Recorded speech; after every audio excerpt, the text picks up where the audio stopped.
கடைசியாக சகோதரரே, சந்தோஷமாய் இருங்கள், நற்சீர் பொருந்துங்கள், ஆறுதலடையுங்கள், ஏக சிந்தையாயிருங்கள், சமாதானமாயிருங்கள்.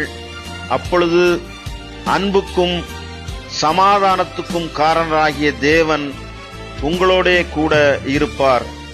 2 கொரிந்தியர் 13:11.